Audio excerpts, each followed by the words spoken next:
In today's video, I'm gonna walk you through how to create this see-through panel travel cosmetic bag. I created this panel primarily for to be used as a travel carry-on cosmetic bag, but it can be used as a school supply pouch. I can only imagine, you know, how many uses people can come up with for this little project. So this project uses a piece of clear vinyl, and I just used a piece of clear vinyl that my sheets came in with, the packaging of the sheets, and also pieces of waterproof canvas. You want to stick to a material that is water resistant, as it is intended to be a cosmetic pouch. Also, the waterproof canvas has a rubbery membrane on the wrong side of the fabric that makes it wipeable. If any spill happens of your cosmetics, you can wipe it, and your clothes or other items in your suitcase should be protected. The full supply list and the cut list for this project is included in the link below. This is a free pattern, so you can retrieve the cut list and the intro notes for the project along with the supply list following the link in the description box. There will not be written instructions, so you will use this video as instructions how to put the project together. If you would like to see how I create this cute little travel cosmetic bag, please keep watching. Let's get started. To start our project, we will cut all the pieces needed to complete our front of the pouch, because that's gonna have the see-through panel. So I have my top, which I applied the decal to, and the link to this design that I created in Cricut Creative Space will be included in the PDF file, so you can access it if this is something you like and would like to use on your pouch. This is my bottom panel, my two small size side panels, and my see-through vinyl panel. I also have my zipper tape prepped, and two 2x2 squares to serve as my zipper tabs when I'm ready to work on my zipper. So the first step with our project is to connect the side panels to our clear vinyl. So you want to place them on top of the panel, and you want the right side to be down on the panel. And then you want to secure that placement with clips. You don't want to use pins because it's going to penetrate the clear vinyl and leave a hole, and that's what we want to avoid.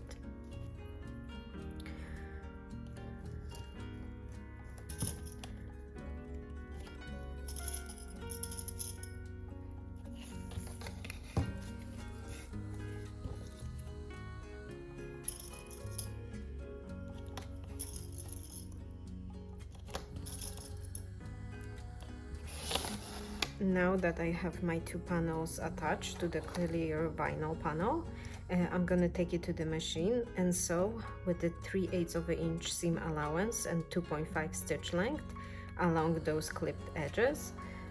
You may wanna use some parchment paper when you sew through. You can just put it underneath. This will help you with the stickiness of the clear vinyl.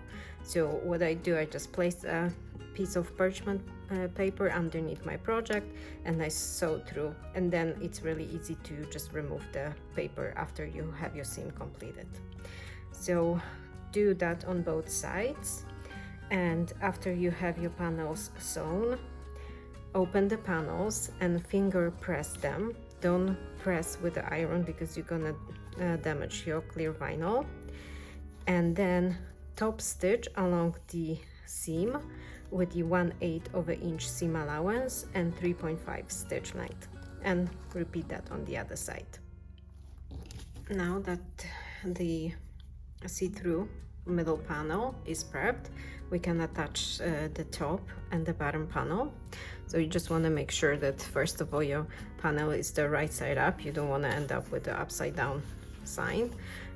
So attach the one with the embellishment, or the panel that is smaller if you are not adding any embellishment on the panel. So make sure you're adding the smaller panel to the top. So align the edges and clip it together. Again, you don't want to use pins to do not damage the vinyl, the clear vinyl. And repeat the same thing on the bottom.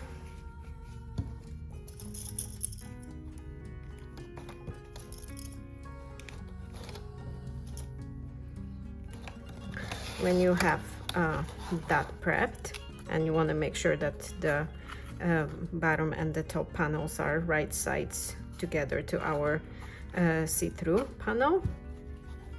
So when you have that prepped, you're gonna take it to the machine and you're gonna sew along those two edges with a 3/8 of an inch seam allowance and 2.5 stitch length. And afterwards, you're gonna repeat what you did with the side panels. So you're gonna open the panels, hand press them, and top stitch along the seam with the 3.5 stitch length and 1/8 of an inch seam allowance. And repeat that on the bottom panel. So now we have our front panel ready. I have my top panel and I have my bottom panel. So our front is completed.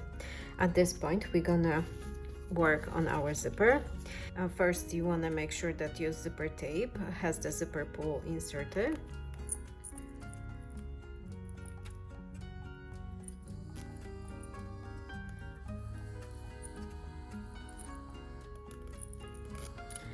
So your zipper is ready to be used.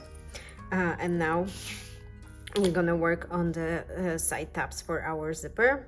I'm using 2 scrap of waterproof canvas that I have lying around, and I'm pretty sure you have those box corners cutouts laying around too in your scrap pile. So just use those. They are around 2 by 2 inches, and that's a perfect size. So first you wanna take your zipper tape and align the one edge of the zipper tab with the edge of the zipper, and both should be right sides together. Clip that in place. Repeat that on the other side. So you're around centering the zipper tape onto the edge of the tab. Then after the tab is done, we're just gonna trim our tab so it's nice and neat. So when you have that ready, you're gonna take it to the machine and you're gonna sew on both ends with the 3/8 of an inch seam allowance and 2.5 stitch length. When we have that done, we're gonna wrap the rest of our tab around and finish it up. So I sew in the tabs on each end of the zipper tape. Now I'm gonna wrap the unfinished end with the rest of the zipper tab material and clip it in place. Repeat that on the other side.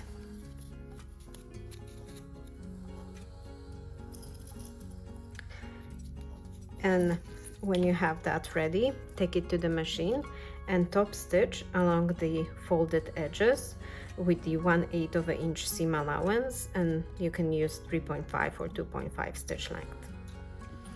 And now that we sew the zipper tab to the other side of our zipper, we're gonna trim the excess fabric on the wrong side of the zipper. So just push the zipper tape out of the way and trim the extra fabric around 1/8 away from the seam.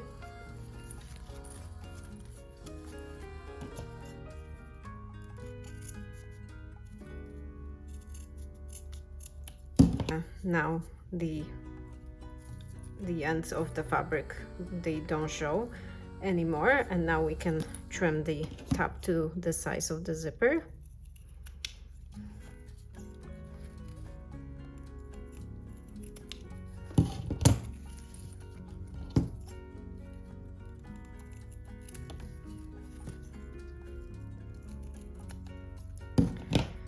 And we have our zipper ready to be attached to our pouch.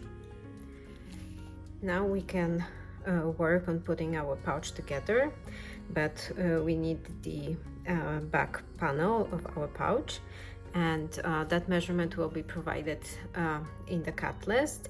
But I just want to share a tip with you. So I know that sometimes we get frustrated because we put those elaborate front panels together and then they don't match exactly the size of the back panel, which is cut out of just one piece of fabric. So you know, so our panels, maybe the seam allowances were a little off, and something doesn't match exactly. That's why with this pouch the size is not so crucial. So I would recommend cutting out only the front panel pieces and completing the front panel, and then using the front panel size, you can measure it exactly what size of panel you end up with, and then using that measurement to cut your back of the back panel. I suspect the difference between the measurements provided in the cut list and your final front panel will be within 1/4 of an inch, which completely doesn't influence the practice use of a pouch. So save yourself a little frustration and just prep your front panel and then use that measurement to cut the back panel.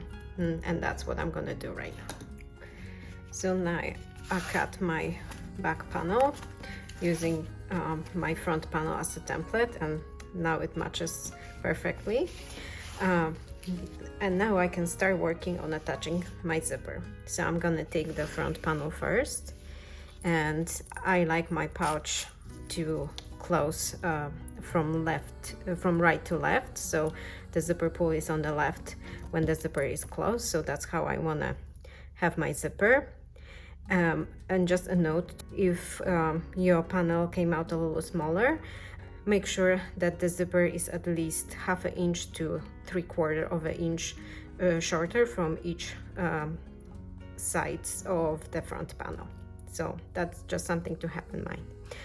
Now I'm gonna flip my zipper tape, center it on the top edge of my panel and secure it with clips. Here you want to make sure that the zipper tape covers the edges of the waterproof canvas, because that's what you're gonna see inside of the pouch. So you don't want the waterproof canvas peeking through. I would overlap it a little more to just make sure that the zipper tape covers the raw edge of our panel.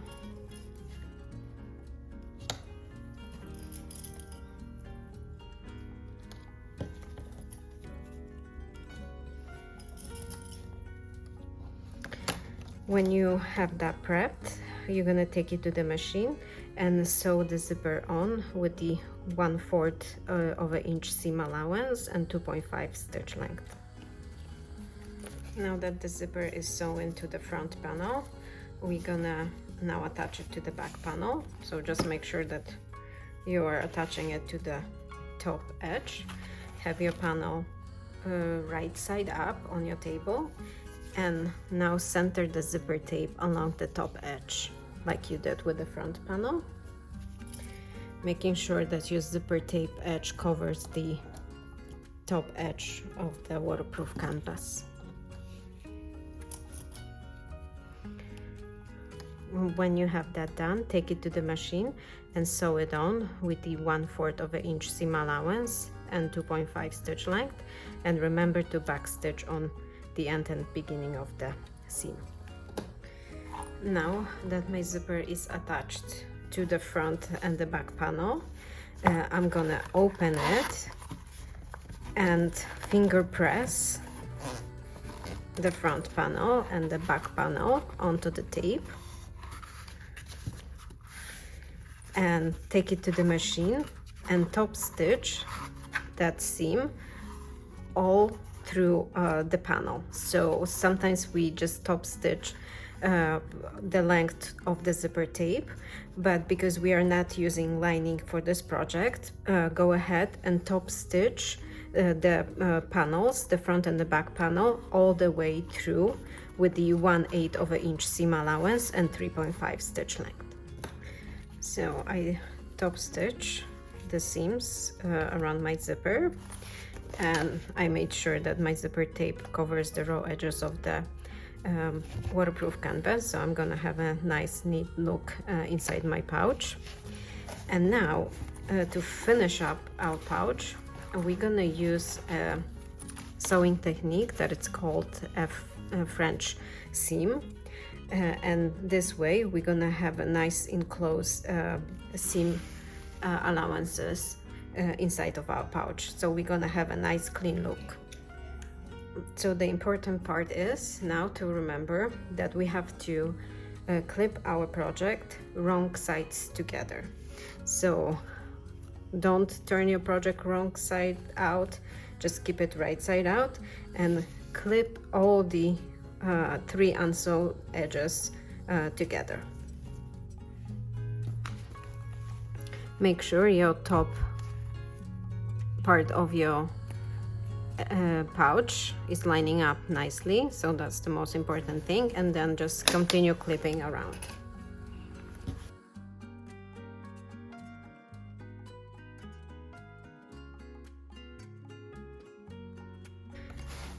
Now that you have your project clip all around, you're gonna take it to the machine and sew along those 3 edges with a tiny 1/4 of an inch seam allowance and 2.5 stitch length. So you want to make sure that you're gonna be catching all your raw edges. That's very important. If you feel like you have to trim anything to make sure that your edges align better for this tiny seam allowance, do it before you start sewing. Otherwise, just proceed and sew around the pouch with the seam allowance that is 1/4 of an inch or smaller.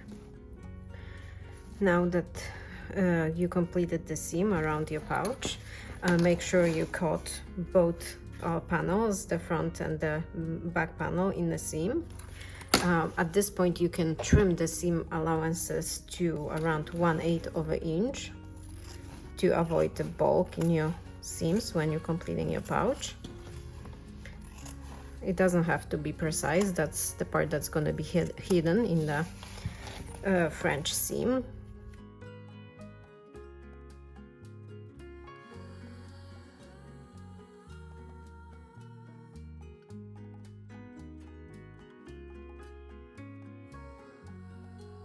When you have your seam allowances trimmed, now open the pouch and turn it wrong side out.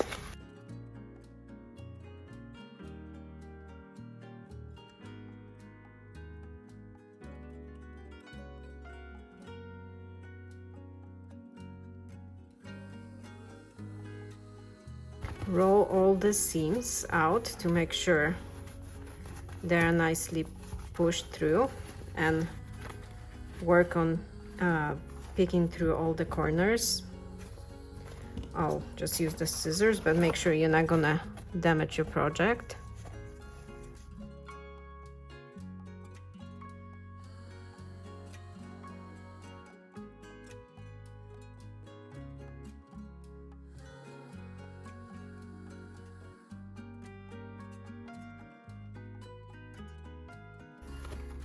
You can secure that with clips.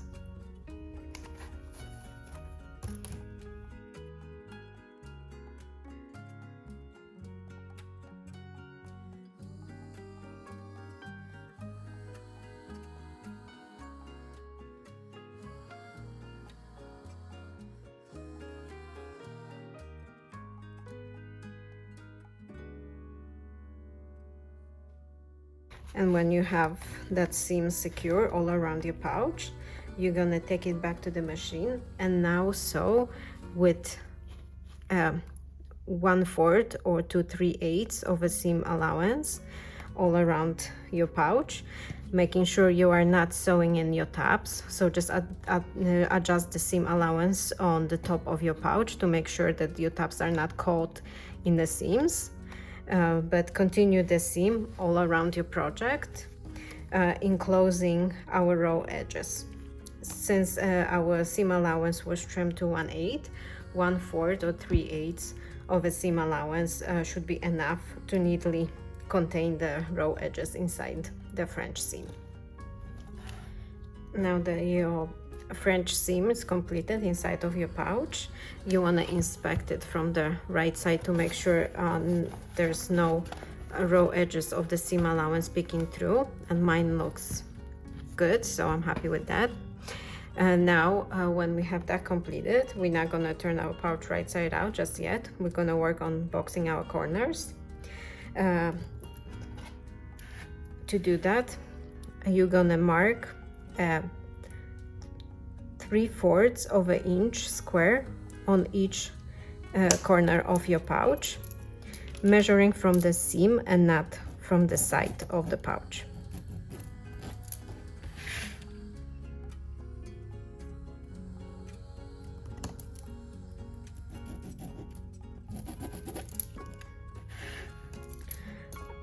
When you're boxing the corners, you have to remember that we're gonna repeat what we did with the French seam on the overall seam of the pouch. So we have to make sure we have a good amount of space on the bottom panel, so we're not gonna be sewing through our see-through panel. You need to keep in mind that corner, the box corner, will be larger because we're gonna be stitching it twice, first on the right side and then enclosing the seams on the wrong side. So that's something to keep in mind. If you have it marked, go ahead and cut them out.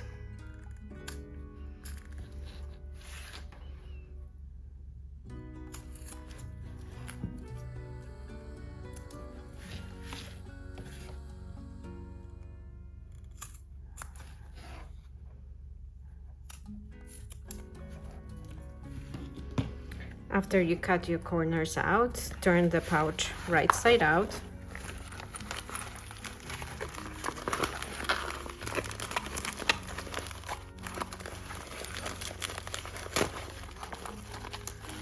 Don't worry about pushing everything out completely at this point, because we're gonna go back and turn the pouch wrong side out again.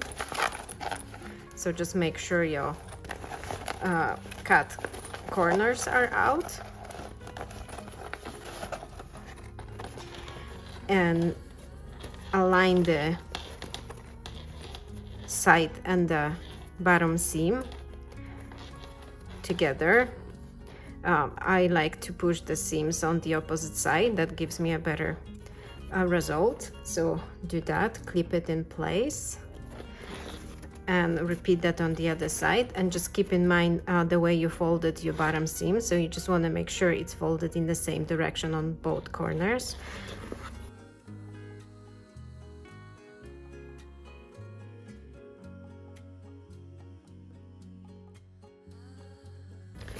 Now that I have my corners prepped, I'm gonna take it to the machine and sew with the 1/8 up to 1/4 of a seam allowance on the right side of my project. So we're gonna basically repeat what we did inside. We wanna make sure that the seam allowance is fairly small, so then we can enclose it inside of our pouch.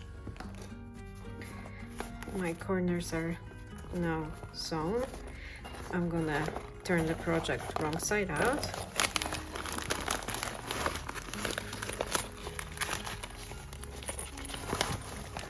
Push the corners out real good.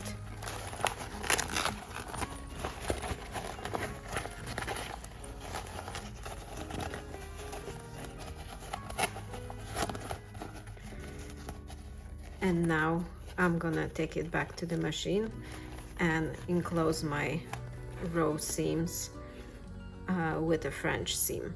This seam could be around 3/8 of an inch seam allowance, because you have plenty of space here on your front panel. and repeat that on the other side. Now that your box corner seams are completed, we're gonna turn the pouch right side out.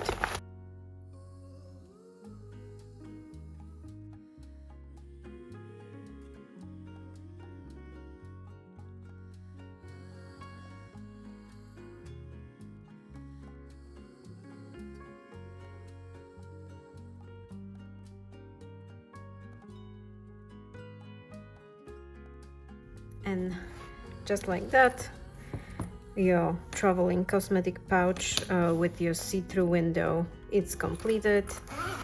By using the French seam technique, we don't have raw edges inside.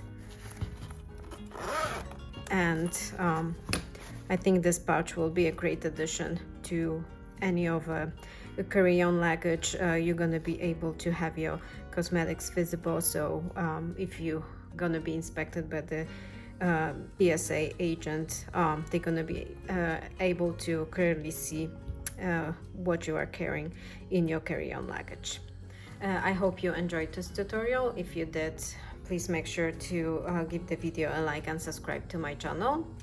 I hope you're gonna give this project a go, and if you like to make one of those, don't forget to retrieve a free cut list and notes to the project.